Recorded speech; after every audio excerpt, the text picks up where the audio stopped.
उस कार्य समय सार के लिए सारे कारण समय सार चल रहे हैं। इसका क्या कारण है कि अपन सब जिनेंद्र प्रभु की वाणी का पठन पाठन कर रहे हैं? क्या कारण है?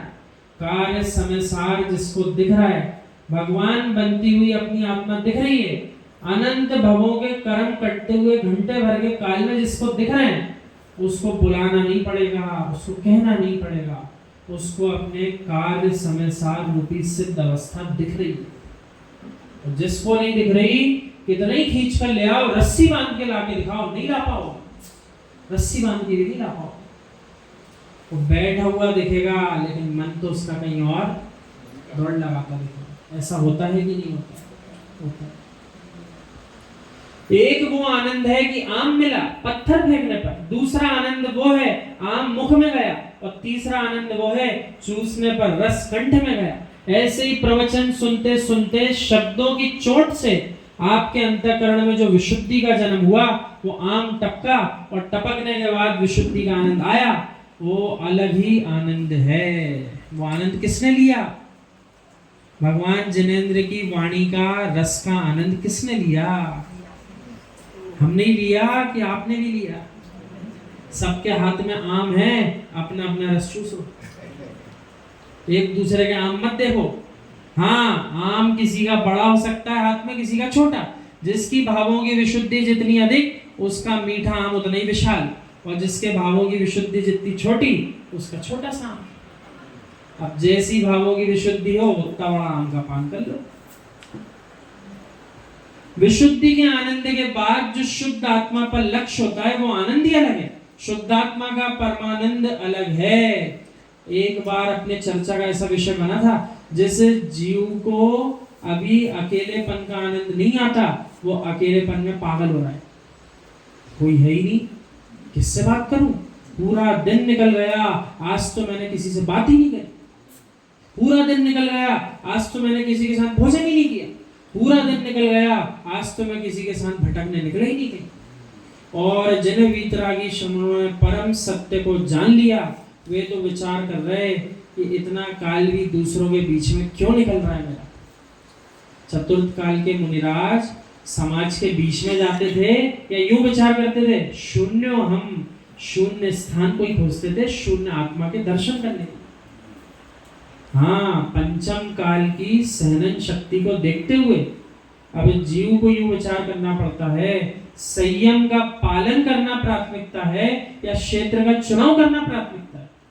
यदि संयम का पालन इस पंचम काल में भी करना प्राथमिकता है, तो आपको क्षेत्र को महत्व बाद में देना पड़ेगा, पहले संयम को महत्व देना पड़ेगा। कि संयम का पालन हो जाए, वही बहुत बड़ी बात है। संयम से मैं च्युत ना होना। यदि क्षेत्र के कारण मैंने संयम ही स्वीकार नहीं किया, तो आप यूं विचार करो कि जीव असंयम के साथ जिएगा और पूरा जीवन संयम के साथ जिएगा, तो कर्मों की निर्जरा जमीन और आसमान का भेद उत्पन्न कराएगी कि नहीं कराएगी? कराएगी। और जैसे जीव को सत्य समझ में आ गया, तो यूं कह रहे हैं, अव्रत समय दृष्टि घर में रह करके भी विरक्ति के भाव के साथ रह सकता है। तो वीतरागी श्रमण नगरों में, शमशान में और भवनों में, शून्य भवनों में रह करके क्या संयम का पालन नहीं कर सकते क्या? जब अव्रत समय दृष्टि विरक्ति के साथ गृहस्थी में रह सकता है, तो भावलिंगी वीतरागी श्रमण भी जनालयों में, शून्य भवनों में और शमशान आदि बीच के वनों में भी जब रुकते हैं, तब भी वे वहां वैसा ही आनंद लेते हैं जैसा आनंद तीर्थंकर लिया करते होंगे, लेते होंगे। आनंद की अनुभूति, उसमें भेद किस कारण है? हमें काल भी तो देखना पड़ेगा। हम सब कहाँ आकर बैठे हैं? पांचवें काल में आकर बैठे हैं, अभी तक नहीं संभले, तो गलती किसकी? हाँ, द्रव्य क्षेत्र काल भाव की अपन चर्चा करते हैं, पूरा अथा अध्यात्म आगम इन चार भी केंद्रित है, नहीं है क्या? द्रव्य यदि हम नाम लेंगे तो जीव द्रव्य की चर्चा नहीं है क्या अध्यात्म में? मात्र जीव द्रव्य की तो व्याख्या है और पुद्गल द्रव्य से भिन्न करने की बात है। सो क्या अध्यात्म शिरोमणि ग्रंथों में द्रव्य की व्याख्या नहीं है क्या? क्या द्रव्य के बाद क्षेत्र काल और भाव की व्याख्या नहीं है क्या? सबकी है, लेकिन प्राथमिकता किसको देने को कहा? आत्म द्रव्य को प्राथमिकता दीजिए, आत्म द्रव्य को प्राथमिकता दीजिए।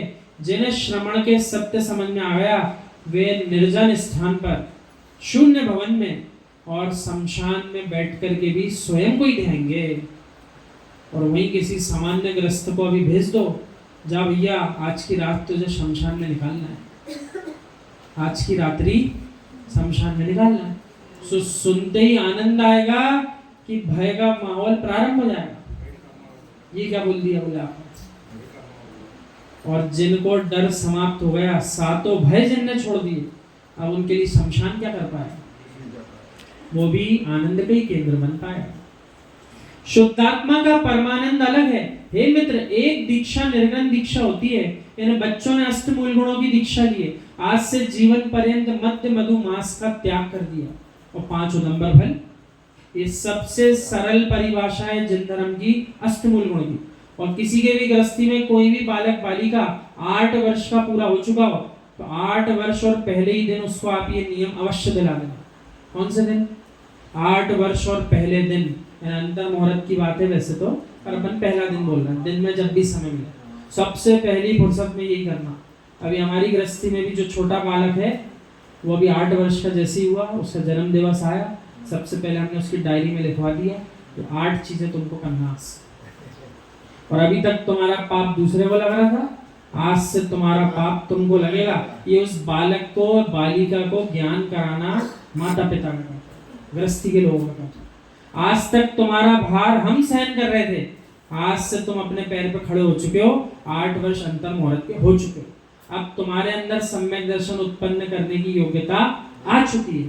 तो आज से जो कर्म बंद करोगे, तुम्हारी जिम्मेदारी तुम्हें संभालना पड़ेगी। और अभी तक क्या हो रहा था? अभी तक जिन माता पिता की जिम्मेदारी थी, सो उनसे जिन आगम कह रहा था भैया ध्यान रखो, इनको ज्ञान नहीं है, ये जो गड़बड़ी करेंगे सो भोगना किसको पड़ेगा? साथ में आप दोनों को भी भोगना पड़ेगा। लेकिन अब क्या कह रहे हैं, वो कहीं भी गलती करेगा उसके कर्मों का बंद का जिम्मेदार वो खुद होगा। हाँ,